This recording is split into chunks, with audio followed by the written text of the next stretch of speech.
Okay, today we're going to be looking at solving absolute value equations. I can solve absolute value equations. That's our goal today. Here, our problem we have says the absolute value of x is equal to 4. Well, know that 4, if I take the absolute value of 4, that is equal to 4. But we have to also remember that the absolute value of negative 4 is also 4. So x is equal to both positive 4 and negative 4. Okay? So we can go through and do that with both of those. So we have two solutions. So looking at these things here, we can, as we go to solve our problems, we're going to look at our first example here. It says I have the absolute value of 4x plus 5 is equal to 13.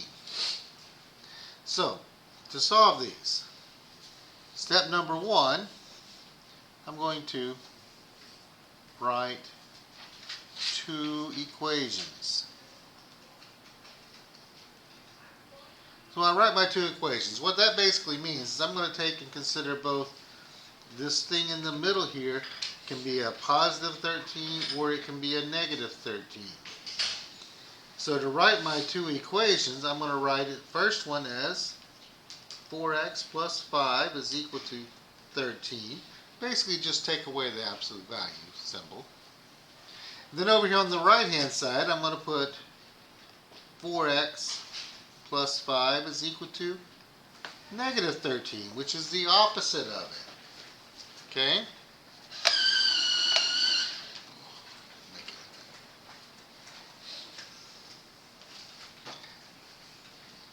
So looking at these right here, I have two separate equations. So step number 2, solve both equations. I have to go through and just solve each of these things. So let's take care of the one on the left-hand side first. 4x plus 5 is equal to 13. To solve this, I'm solving a two-step equation, so I'm going to subtract 5 from both sides. I now have 4x is equal to 8.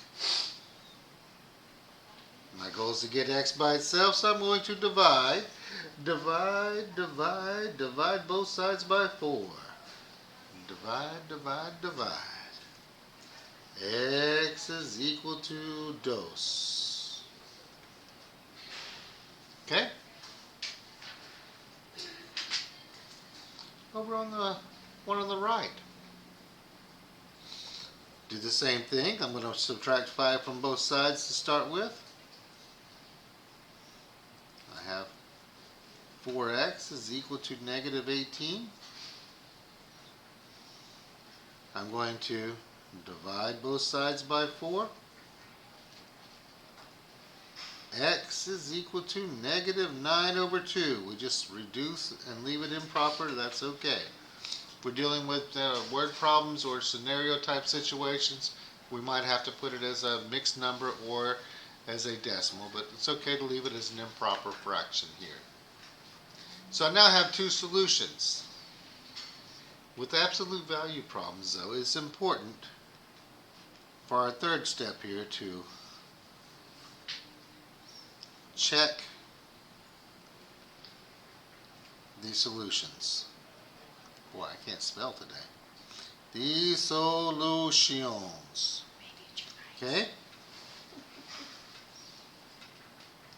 So, in order to check it, I'm going to take this thing right here and plug it back into the original. So I'm going to say the absolute value of 4 times 2 plus 5 equals 13. Absolute value of 8 plus 5 is 13. Absolute value of 13 is 13. So 13 equals 13. Yes, that's a good answer. We'll plug in the other one and do the same thing. The absolute value of 4 times negative 9 over 2 plus 5 is equal to negative 13.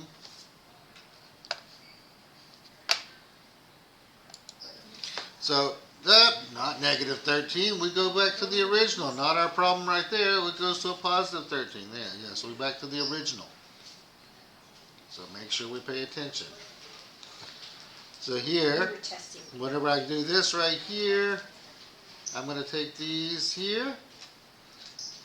So, for 2 times negative 9 is negative 18. Plus 5 is equal to 13. Negative 18 plus 5 is a negative 13. And then the absolute value of negative 13 is positive 13, and that is equal to 13. So yes, these are both good answers. With these, they're not always going to be good answers. So that's why it's important to check, because sometimes one of them will be what we call an erroneous answer or extraneous. So it's just not something we use. So here on the back side, I've got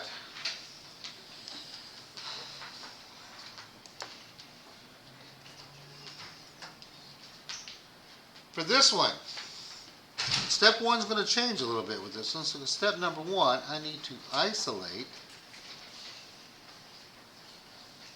the absolute value. Absolute value. So my goal is I got to get this bad boy right here all by itself. So I got to get rid of the other pieces that are there with it. So I'm going to get rid of the 6 first. So I'm going to do a minus 6 to both sides. So I now have 2 absolute value, 5x minus 3 equals 34. Next up, the absolute value is not by itself yet. So I'm going to take and divide both sides by dose. So I now have the absolute value of 5x minus 3 is equal to 17. At this point, I can separate them into my 2 separate equations. So I'm going to go through and have 5x minus 3 is equal to positive 17. 5x minus 3 is equal to negative 17. And there we have our 2 equations to solve. We have our 2-step equations. So on the left-hand side, I got plus 3 plus 3. 5x is equal to 20. Divide both sides by 5. X is equal to 4. So there's one possible solution. Over on the right hand side, add 3 to both sides. 5x is equal to negative 14. Divide both sides by 5.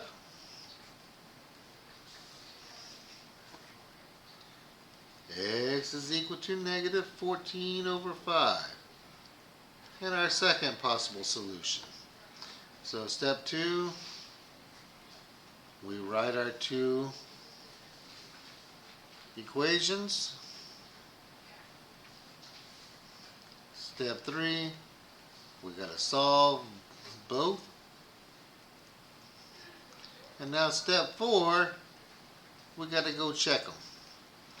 Let's go check them. Check, check, check. To check it, we go back to our original. Well, my original was 2 absolute value 5x minus 3 plus 6 equals 40. Always go back to the original when we go to check. So plugging these in here, this one I'm going to have the absolute value, 2 times absolute value of 5 times 4 minus 3 plus 6 equals 40. 2 times the absolute value of 20 minus 3 plus 6 equals 40. 2 times the absolute value of 17 plus 6 is equal to 40. 34 plus 6 is equal to 40. 40 equals 40. What a beautiful thing. That's a good answer. Now we have to go through and do the same thing to the other side. To check this one, we go back to our original problem. And to absolute value of 5 times negative 9. No, not 9. Where did 9 come from? Negative 14 over 5 minus 3 plus 6 equals 40. 2 times here. These 5s cancel each other out. So that leaves us negative 14 minus 3 plus 6 equals 40. 2 times the absolute value of negative 17 plus 6 equals 40. 34. 4 plus 6 equals 40. Then 40 equals 40. So these are, again, are both good solutions. Whew! Man, we're rolling here. Hadn't found any bad things yet, have we?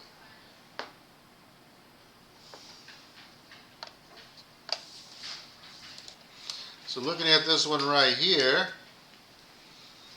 the absolute value is already isolated by itself, so we've got to go make our two equations. So I'm going to go through and have 2x plus 12 equals positive 4x, and then I'm going to do 2x plus 12 equals the negative 4x. It's like we just multiply the right hand side by negative 1, essentially is what we're doing. So now I need to go through and solve my equation. Well, I got to get all my x's together. So that means they got to be on the same side. So I'm going to move the 2x from the left to the right. So move it to the right, to the right. Here we go. I now have 12x is equal to 2x. My goal is still to get x by itself. I divide both sides by dose. X is equal to 6. So we got one answer, possibly. That's one possible answer.